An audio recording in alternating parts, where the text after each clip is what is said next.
Yeah, hi, I'm Dan Kubisky, co-chair of the international community of the Society of Professional Journalists. What we have here is what we call an IC short. These are brief interviews with experts or participants in key events that affect journalists and free press around the world.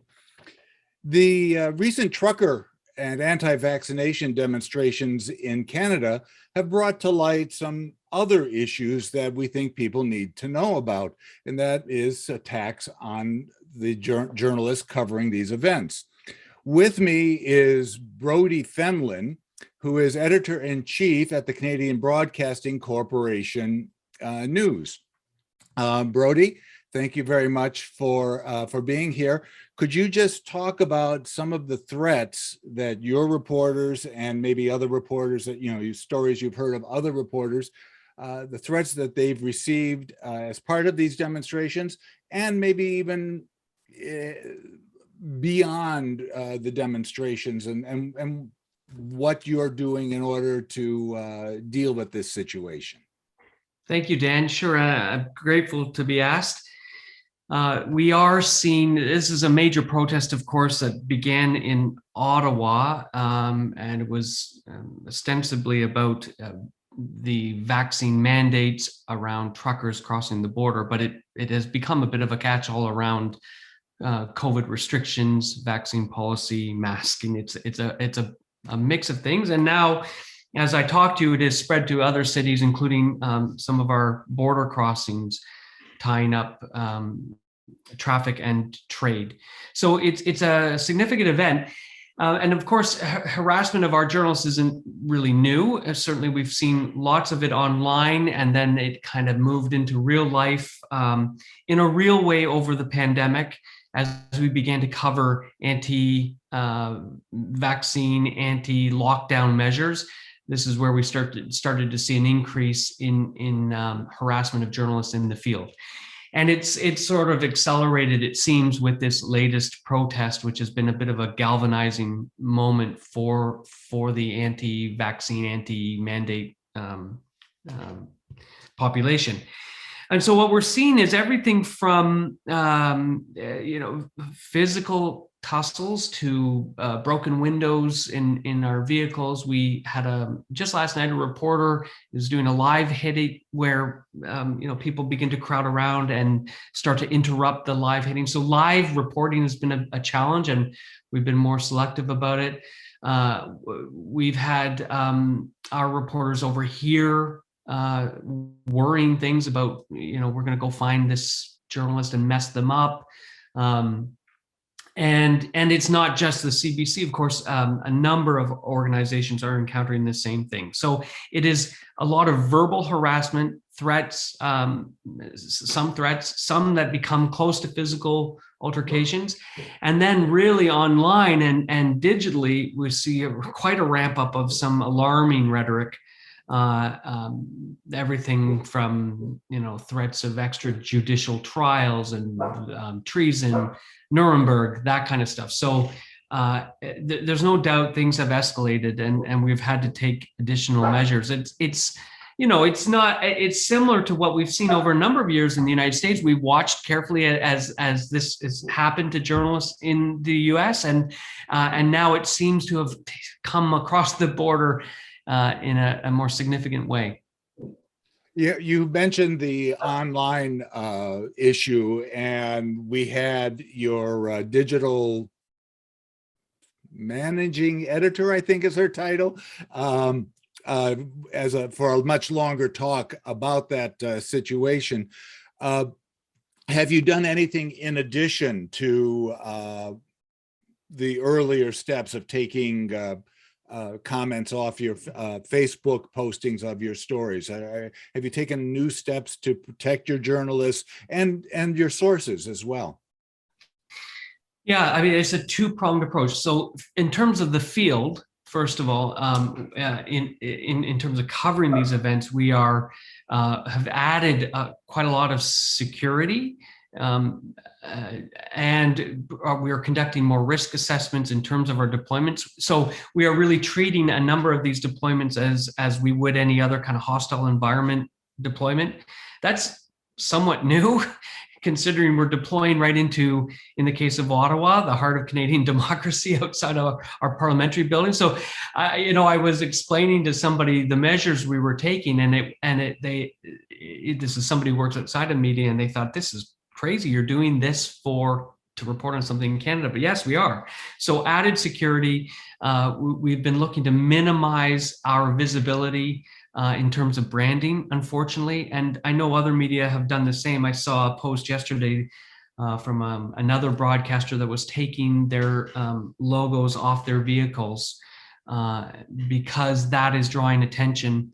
Yesterday, we had a journalist, or sorry, I should say it was on the weekend, but a journalist who was off duty in another part of the country, in Alberta, and they were wearing CBC branding. I think they filled up their car. They left the station, and then a truck seems to have radioed ahead, and they were able to box in the vehicle and reduce the speed and drive at 20 kilometers an hour lower than the speed limit, and hold that person in a bit of a convoy for an hour. So that's the kind of stuff we're seeing outside, and we're trying to mitigate that with security risk assessments. Also, just being very selective in when we go live and from where, and looking for fixed camera positions, for example, so that we can keep a live view of what's happening, but at a place where it's safe and it's not going to be interfered. So, we've taken hotel rooms where we can shoot the action. Unfortunately, you also want to be there and on the ground and closer. So it's a balancing act. It's quite a lot of police presence at these protests, so we're mindful of that, and we tend to go live where we know there are other authorities nearby.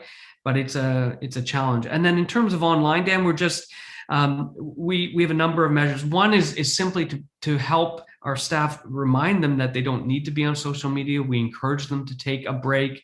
We're about to provide more guidance that's really explicit, that says, we don't expect you to do this for us, to be on Twitter. Pull back, focus on the job of reporting for online, television, radio.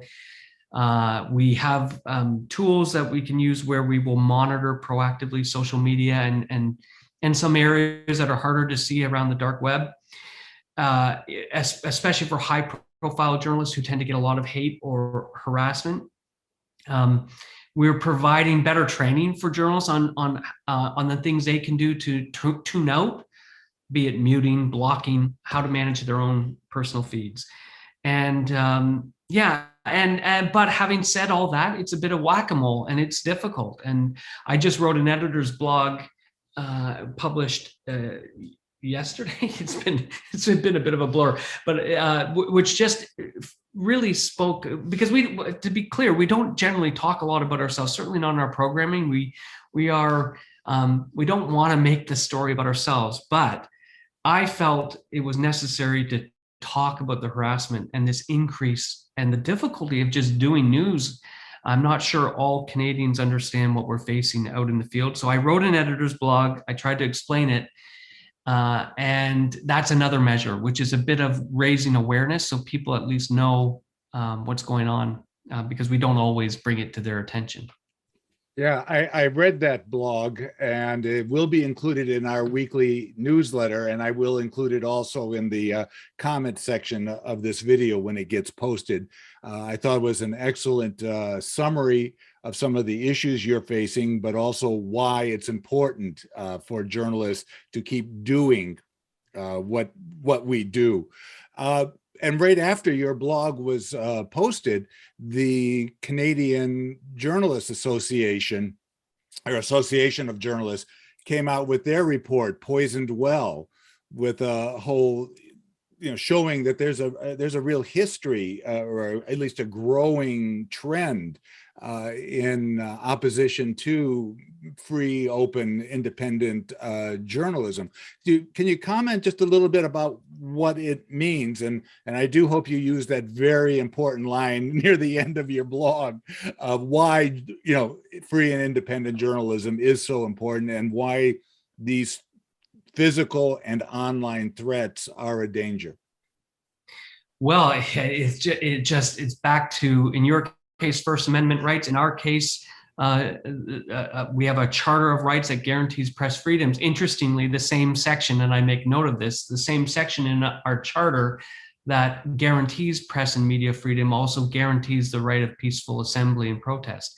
And so my point was the protesters that demand this right to, that they are guaranteed the same rights that we are. And without a free, independent press, so goes democracy. So I think it's really important. And the reason what we are seeing in Canada, I've thought a lot about why and why now. As I said, it's not new. We saw growing, there's always been distrust. And I need to be clear, we want to be reflective on where we contribute to distrust. I don't give the media a free pass on this at all. I think anytime we make mistakes, anytime we aren't precise, anytime we exclude certain voices, which we do when we have our own biases, we contribute to distrust. And I think media that tend to fall into the polarization in terms of trying to reach their audiences because now they're going to just serve or cater to a particular political perspective, I think that contributes to distrust.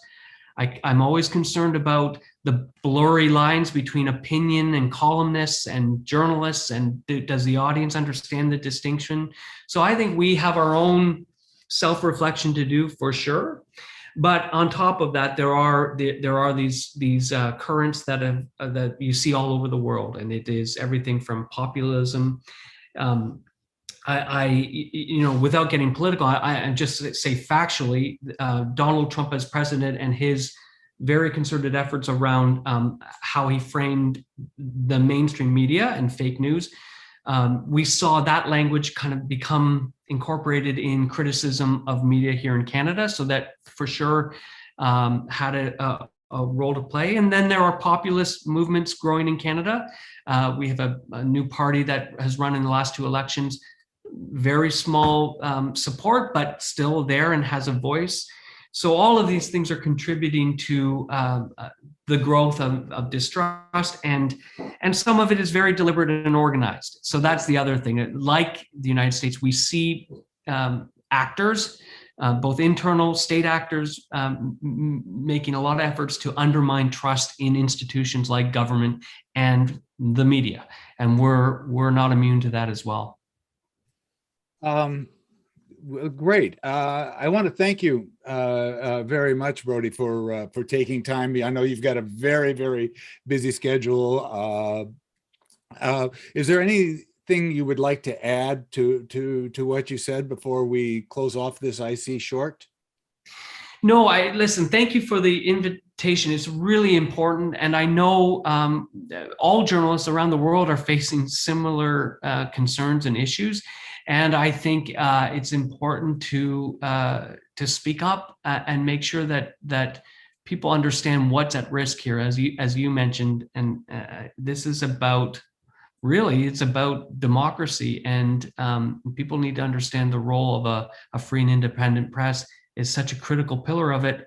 If you don't have it, it leads to very dark places. So I'm grateful for the time, and thank you. Well, again, thank you very much.